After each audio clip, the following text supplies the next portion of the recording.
और अब जयपुर से खबर, नरेश मीणा की जमानत याचिका पर हाईकोर्ट सख्त। हाईकोर्ट ने मामले में पुलिस को आदेश दिए हैं। मामले में केस डायरी और तथ्यात्मक रिपोर्ट पेश करने के आदेश हैं। जस्टिस प्रवीर भटनागर की एकल पीठ ने आदेश दिए, कहा पुलिस पेश करे मामले में संपूर्ण आपराधिक रिपोर्ट। अब 1 सप्ताह बाद होगी मामले पर सुनवाई। याचिका पर सुनवाई के दौरान अदालत ने मौखिक टिप्पणी की, कहा आरोपी के खिलाफ पहले ही 24 केस दर्ज हुए हैं। भीड़ को भड़काने और उपद्रव के मामले में मुख्य आरोपी है।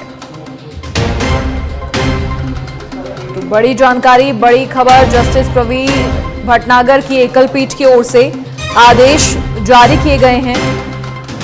कहा पुलिस मामले में संपूर्ण आपराधिक रिपोर्ट पेश करे और अब 1 सप्ताह बाद मामले पर सुनवाई होगी। याचिका पर सुनवाई के दौरान अदालत की ओर से मौखिक टिप्पणी की गई। कहा आरोपी के खिलाफ पहले ही 24 केस दर्ज हुए हैं। भीड़ को भड़काने और उपद्रव के मामले में मुख्य आरोपी है। जयपुर से बड़ी जानकारी, बड़ी खबर, नरेश मीणा की जमानत याचिका पर हाईकोर्ट सख्त।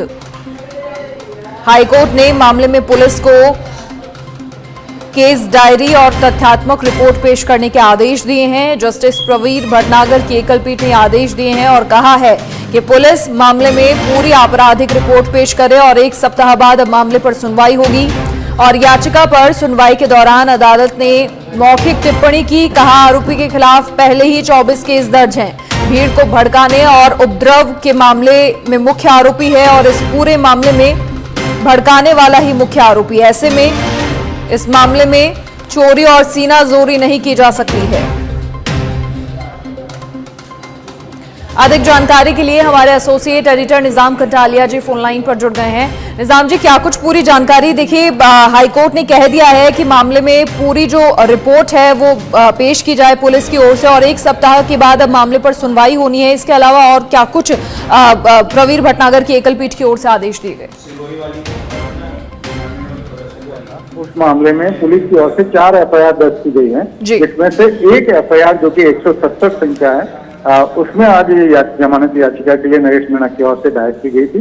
उसमें ये कहते हुए कि जो गांव और जब गिरफ्तारी के बाद जो गांव वालों के बीच में और पुलिस के बीच में जो आपस में उपद्रव हुआ था और जिसमें कई लोगों को घायल हुए और कई आगजनी हुई थी, इस घटना में इसको मुख्य आरोपी बनाया गया था। कोर्ट का सवाल यही था कि इनके जो मुख्य आरोपी है नरेश मीणा, उसी की वजह से ये सब कुछ हुआ है। और ऐसे में अगर आप इससे बच नहीं सकते कि जो उपद्रव हुआ वो उसका है, तो वकील की ओर से जो डॉक्टर महेश शर्मा है उनकी ओर से कहा गया कि इस मामले में तो जब उपद्रव हुआ उस वक्त जो मीणा है, नरेश मीणा, वो पुलिस की गिरफ्त में थे। ऐसे में उनको आरोपी कैसे बनाया जा सकता है, इसलिए इस मामले में उन्हें जमानत देनी चाहिए। कोर्ट ने ये भी सवाल किया कि अगर इस तरीके के मामले हैं, भीड़ को उकसाया गया है, भीड़ का काम हुआ है और इसके बावजूद सोशल मीडिया पर भी जो है इस मामले में सोशल मीडिया पर भी बाद में बयान दिया गया या इसको वायरल किया गया है, ऐसे मामले में एक तो आप चोरी भी करते हैं, फिर ऊपर से सीनाजोरी करते हैं, तो कैसे इसको बर्दाश्त किया जा सकता है। कोर्ट ने अब इस मामले में संपूर्ण जो रिकॉर्ड है वो तलब किया है, इसके साथ ही इस मामले की केस डायरी तलब की है और अगले सप्ताह के लिए सुनवाई के लिए रखा है।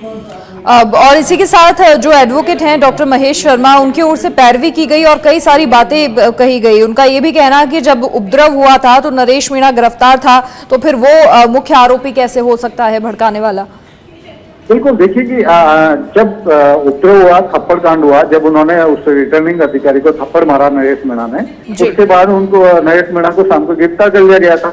गिरफ्तार करने के बाद गिरफ्तारी के मामले में 166 एफआईआर नंबर 166 दर्ज की गई और गिरफ्तार करने के बाद जो उपद्रव हुआ उसमें 167 नंबर की एफआईआर दर्ज की गई और 167 में भी जब नरेश मीणा को आरोपी बनाया गया, उसी के लिए ये डॉक्टर महेश जो शर्मा है उनके एडवोकेट, उन्होंने कहा कि जब एक एफआईआर में उनको गिरफ्तार कर लिया गया, ऐसे में गिरफ्तारी के बाद वो कैसे किसी चीज को बढ़ावा दे सकते हैं या भीड़ को उकसा सकते हैं, जबकि वो तो पुलिस के अंडर में थे उस समय जब वो गिरफ्तार थे। लेकिन कोर्ट का ये भी सवाल खड़ा होना था कि जब ये सारा पूरा मामला ही किया जरा जो है नरेश मीणा का था, तो इससे इनकार नहीं किया जा सकता कि जो उपद्रव हुआ है या फिर जनता और पुलिस के बीच में जो पूरा घटनाक्रम हुआ है उसमें इनकी भूमिका नहीं है, इससे कैसे इनकार किया जा सकता है। इसलिए फिलहाल कोर्ट ने बहुत इसमें कई सवाल खड़े किए।